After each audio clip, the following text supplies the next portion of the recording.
attorneys John Marco and Zach Runyon say weight is a protected characteristic in Michigan by law. It would be no different than a driver pulling up and saying, you know, I don't want to have black people in my car, or I don't want to have Christians in my car or Muslims in my car. It's the same. Under the law, it's the same. I never thought I'd see the day where I'd be waking up and the thing I'd be talking about is someone not being okay with how much they weigh and being delusional. And you're probably sitting here wondering, what does this person look like in order for a Lyft driver to not only refuse to drive her, which, you know, pays his bills, but also try to make it in the most polite way possible because he's worried about any type of conflict that would happen to him. Well, this is what she looks like.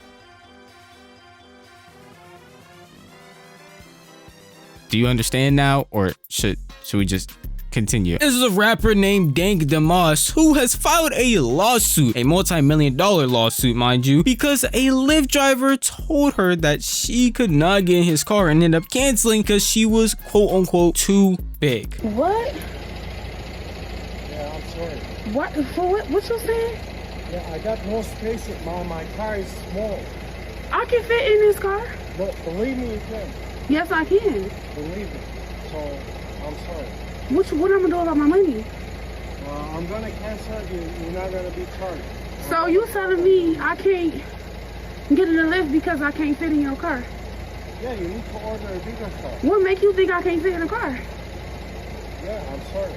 What makes you think I can't fit in this car? Because the car is small in the back. To be honest with you, this man is being as polite as you want, because how else are you supposed to tell a woman you don't feel like they're gonna fit in your car because of their size? Like, I don't know what answer she wanted from him. Hey, you're built pretty oddly, pretty big, and I just don't feel like it'll be safe for you to sit in my car. And honestly, it's his whip, so he doesn't really deserve to give her any type of explanation if we're being truthful. And if we're being real, she actually got the best option possible, because anybody else that would have saw her and been wanted to cancel, you know how these Uber and Lyft drivers get, bro. They would have saw her, canceled the ride, and kept it pushing with their day. They wouldn't even give her an explanation, said anything. That man at least pulled up and tried to explain the reason for why he felt like that was not about to work. The reason for why he felt like this could not be possible. My best friend has a Benz that's newer than this that I can fit in. That's the same size.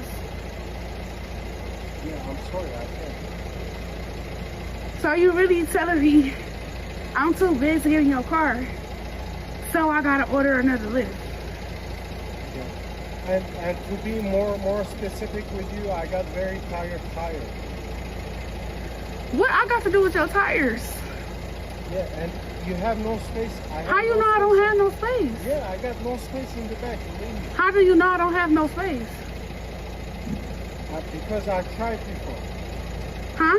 Because I've been in this situation. So every big person you turn down because they can't fit in your car?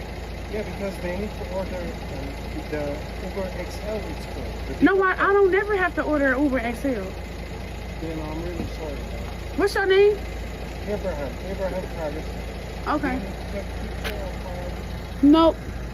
And look, I don't want to turn this entire video into making fun of her weight because one, it's not acceptable, and two, this isn't really affecting anybody. If she wants to be this weight and size, that's cool, that's fun. The issue is, it actually is affecting someone, and it's the guy that she recorded in that video who ended up losing his job because of a lawsuit she filed with these people who literally look like the most unprofessional lawyers I've ever seen in my entire life. Like late night ad type of lawyers that you would see after George Lopez finished when you woke up randomly at like 3 a.m. But these guys are the one that convinced her to file this lawsuit to the point of even getting her interviews with Fox and other news stations. Blanding tells us she was just trying to get to a Detroit Lions watch party this month when her Lyft rolled up. As I'm walking, I see him like making faces or whatever. I'm like, oh man. She already knew. The kicker part was when he started to talk about his tires. You know, I feel like that was a slap in the face. That was like my tires, you know, like. I'm gonna be honest with you, I understand his skepticism, and I would understand if she's upset because of it, but that is the reality of her being this big. He also, again, tried to put it in the nicest way possible, and I think there's really no other way he could have said these things to her without being extra rude. It would have been 10 times worse if he pulled up, made a face, just canceled, and then drove off. That would have been way worse. And you can honestly understand it from his POV when you actually look at videos of her in cars or pictures of her next to cars, so you can grasp, hey, maybe he's not actually tripping when he's thinking this because it could possibly be unsafe in some way.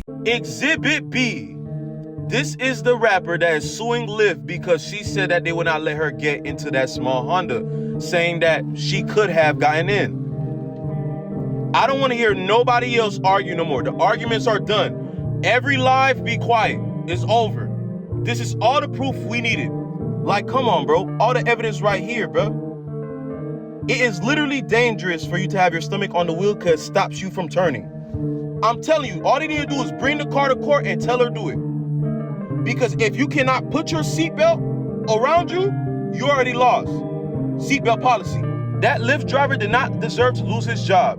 He was trying to make sure you and him got home safe that night. He was looking out for your well-being because he clearly could tell his vehicle was not appropriate enough for you to make sure that you were comfortable and safe.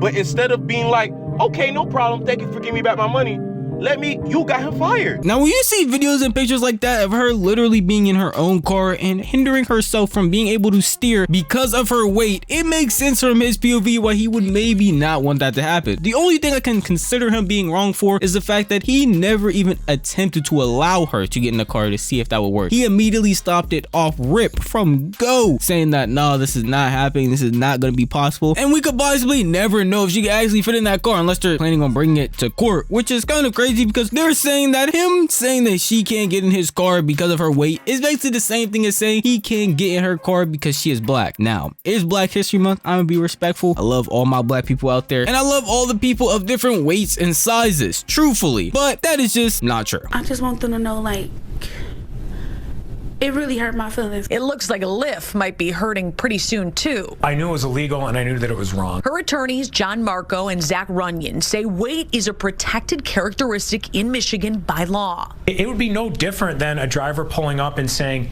you know, I don't want to have black people in my car, or I don't want to have Christians in my car or Muslims in my car. It's the same. Under the law, it's the same. The lawsuit is filed. Since she posted the encounter on social media, other full-figured folks have reached out saying the same thing happened to them. I don't think we have to act dumb here and really even legitimize in any way that this claim is true. It is not the same, unfortunately for her. If someone was to come up to me and be like, I don't want you in my car because you were a dirty black, that's not going to be the same thing as what happened to her. It's quite literally not at all. And that's why you had to hear what he said specifically. He said under the law, it is the exact same, not in reality. And the fact that he has to use that terminology just shows you that even he doesn't believe that. And the truth of the matter is he just saw it as a concern for not only his safety, but hers. Because if she wasn't able to put a seatbelt on, that would be unsafe for her to drive in that car in that way. If that is the case, he does not want to promote that or have something like that happen because he's the one that drove her. What makes this whole situation really sad to me though is it doesn't feel like she's genuinely upset. It feels like she just wants money out of this. And also because she is a rapper, the amount of publicity she's getting from this helps her in the long run. So it doesn't matter about what happened. The fact that people are talking about her name anyway helps people check out her music, along with the fact she's gonna get a bag with it. Obviously anybody would take that deal. And it's just sad to see that someone lost his job because of this situation, especially when again he tried to put it in the nicest way possible. At least that's how I feel. But if you want to tell me how you feel, the best place to do it would be the comment section down below. And if you did enjoy this video, then maybe consider giving it a like. And if you enjoy content like this, maybe consider subscribing because I post like this every single week. And don't forget to click that bell icon so you can get notified the second a video goes live. That's enough for me. I'll see you guys in the next one. Peace out.